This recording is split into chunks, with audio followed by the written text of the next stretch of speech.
Here's another case of healing. He entered Capernaum, a centurion came to him. ఇక్కడ ఇంకొక స్వస్థత గురించి మనం చదువుతాము. ఆయన కపర్నహూములో ప్రవేశించినప్పుడు ఒక శతాధిపతి ఆయన ఎద్దుకు వచ్చాడు And said, Lord, verse Matthew 8 and verse 6, మత్తయి సువార్త 8:6 ఈ విధంగా చెప్పారు, Lord, my servant is lying paralyzed at home. ప్రభువా నా దాసుడు పక్షవాయుతో మిగులు బాధపడుచు ఇంటిలో పడి ఉన్నాడని చెప్పాను. Suffering great pain. And Jesus said to him, I will come and heal him. అప్పుడు యేసు ప్రభు విధంగా చెప్పారు, నేను వచ్చి వాని స్వస్థపరిచెదనని అతనితో చెప్పాడు. Now there's something wonderful you see about the centurion, his humility. కాబట్టి ఈ శతాధిపతిలో ఆయన యొక్క దీనత్వాన్ని మనం చూడొచ్చు. Remember, he was a Roman military man. ఇక్కడ ఈ వ్యక్తిని మనం చూసినట్లయితే రోమాలో సైన్యంలో పనిచేస్తున్న వ్యక్తి. A man who was in charge of centurion, perhaps 100 soldiers under him. ఇక్కడ శతాధిపతి అంటే బహుశా ఆయన కింద 100 మంది సైనికులు ఉండుండొచ్చు. A man used to exercising authority. ఆయన అధికారాన్ని కలిగి ఉన్న వ్యక్తి. And yet we see his humility in willing to travel all the way from wherever he was. చూడండి, ఆయన దీనత్వాన్ని మనం చూసినట్లయితే ఆయన ఎక్కడైతే ఉంటున్నాడో అక్కడి నుండి ప్రయాణం చేస్తూ వచ్చాడు. Going to meet Jesus just to tell him about his servant. యేసు ప్రభువుని కలుసుకొని తన దాసుడు గురించి చెప్పడానికి వచ్చాడు. Who is paralyzed and lying at home. ఆ దాసుడు పక్షవాయువు కలిగి ఇంట్లో పడి ఉన్నాడు. Now a military captain to be interested in a slave working in his home, probably a Jewish slave, is an amazing thing. కాబట్టి ఒక మిలిటరీ కెప్టెన్గా ఉన్న వ్యక్తి తన ఇంట్లో పనిచేసుకుంటున్న ఒక దాసుడు, బహుశా యోధా దాసుడు అయి ఉండొచ్చు, ఆ వ్యక్తి గురించి ఈ విధంగా బాధ్యత కలిగి ఉండటం అనేది ఎంత అద్భుతం. And you see his humility. That's the first thing you need to see. ఇక్కడ ఆయన యొక్క దీనత్వాన్ని మనం చూడవచ్చు. And you see that humility further in verse 8. ఆయన యొక్క దీనత్వాన్ని 8వ వచనంలో కూడా మరలా మనం చూడొచ్చు. So before you see his faith, I want you to see his humility. కాబట్టి అతని యొక్క విశ్వాసం కంటే ముందు అతని యొక్క దీనత్వాన్ని మనం చూడాలి.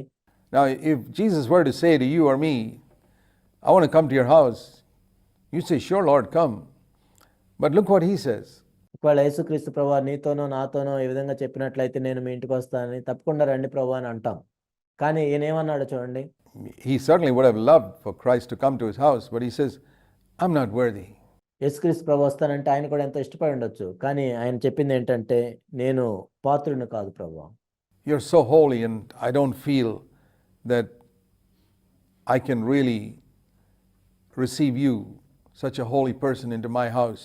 నీవెంతో పరిశుద్ధుడు, అంత పరిశుద్ధుడిని మా ఇంట్లోనికి నేను తీసుకొని రావటానికి నేను పాత్రుడిని కాదు. The reason I mention that is there's a great connection between humility and faith. నేను దీన్ని ఎందుకు ప్రస్తావించాను అంటే దీనత్వానికి విశ్వాసానికి ఎంతో సంబంధం ఉంటుంది. And you see that, and then you see his faith when he says, Lord, you just stand here. అప్పుడు అతని విశ్వాసాన్ని మనం చూసినట్లయితే, ప్రభువా నువ్వు ఇక్కడ నిలబడి ఉంటే చాలు, and speak the word and you'll be healed.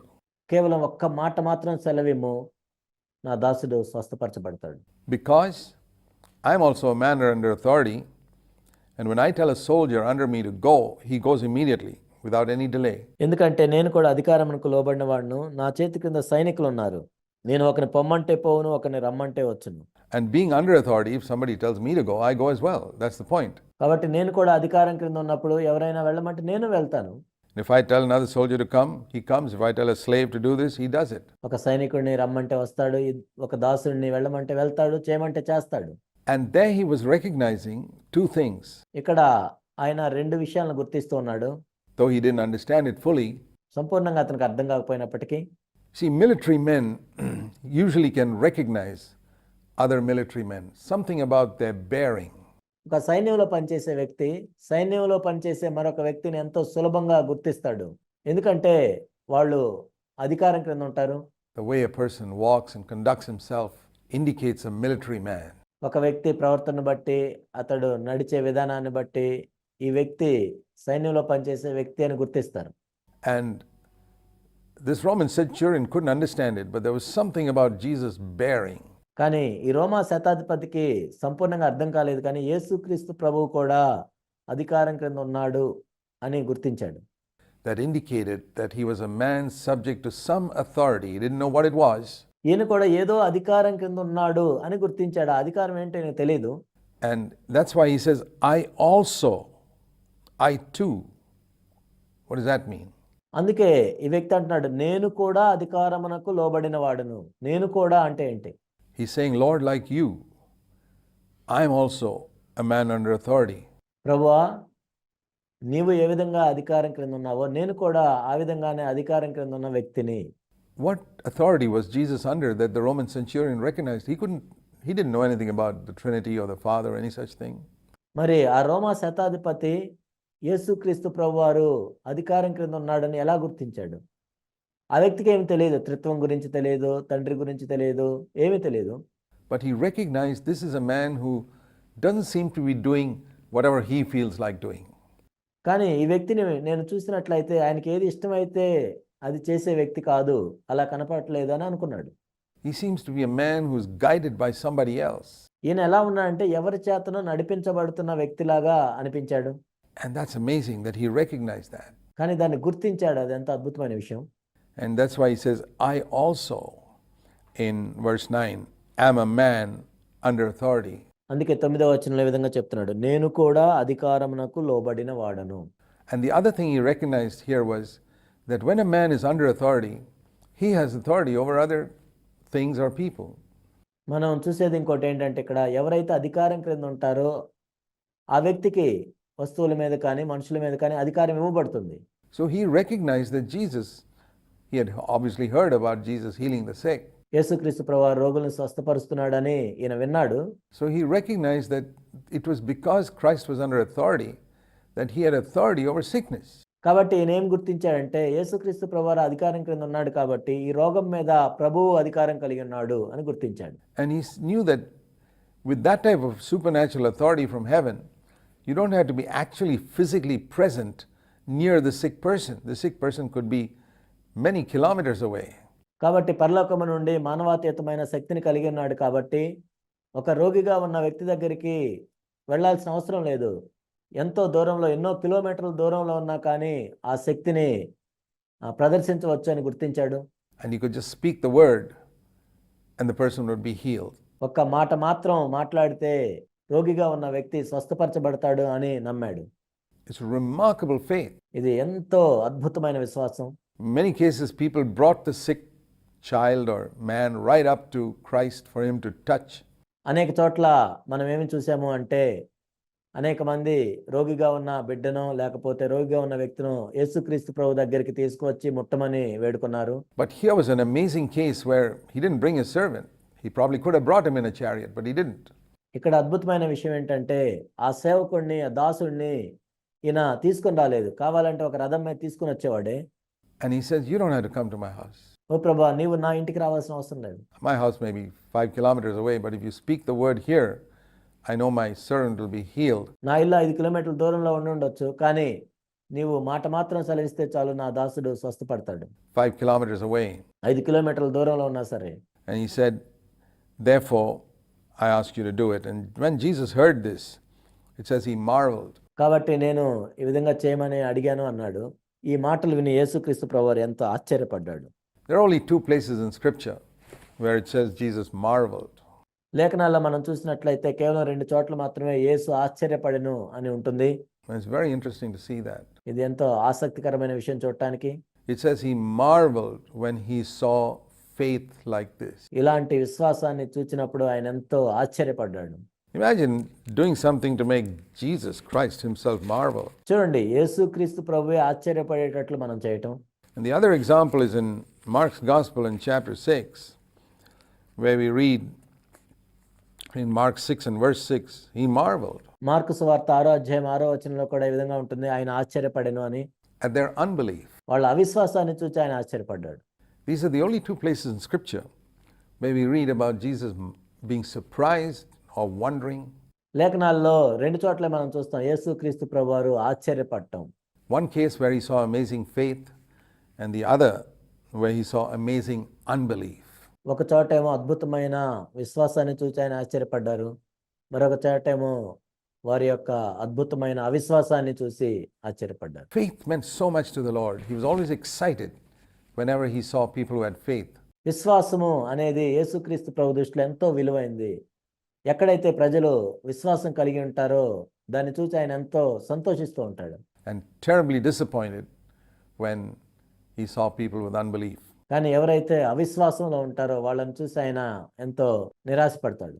And so we read here, he marveled and he said, "Truly I say to you, I have not found such great faith with anyone in Israel." యేసు ఈ మాట విని ఆశ్చర్యపడి వెంట వచ్చుచున్న వారిని చూచి, ఇశ్రాయేల్లో ఎవరికైనా నేను ఇంత విశ్వాసం ఉన్నట్టు చూడలేదని నిశ్చయముగా మీతో చెప్తున్నాను. He's comparing a Roman military man ఆయన రోమా శతాధిపతి యొక్క విశ్వాసాన్ని పోల్చి చూస్తున్నాడు. who does never read the Bible, who doesn't know anything about Moses or the prophets or any such thing. రోమా శతాధిపతి బైబిల్ చదవలేదు, మోషే గాని ప్రవక్తలు గాని ఎవరూ తెలియదు. అటువంటి రోమా శతాధిపతిని పోల్చి చూస్తున్నాడు.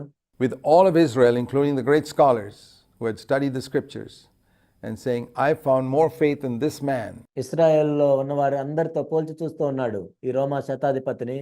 ఆ ఇశ్రాయేల్లో గొప్ప గొప్ప పండితులు ఉన్నారు, కానీ వాళ్ళకు లేని విశ్వాసాన్ని ఈయన కలిగి ఉన్నాడు. Who hardly knows anything about scripture compared to all the rest of you who read the Bible for so many years.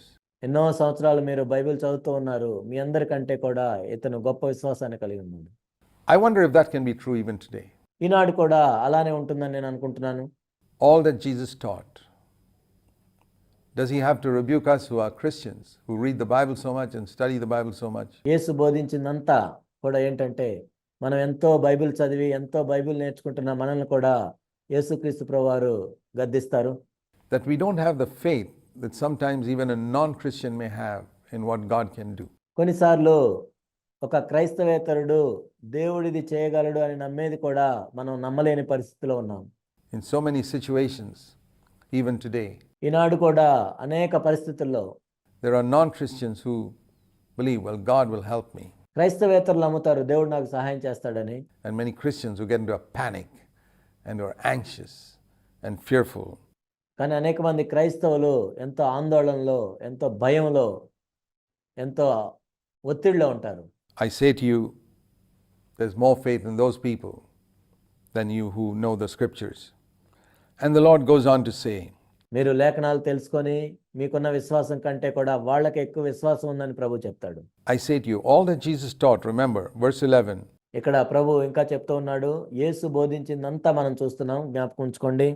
many from the east and west will sit at table with Abraham and Isaac and Jacob in the kingdom of heaven.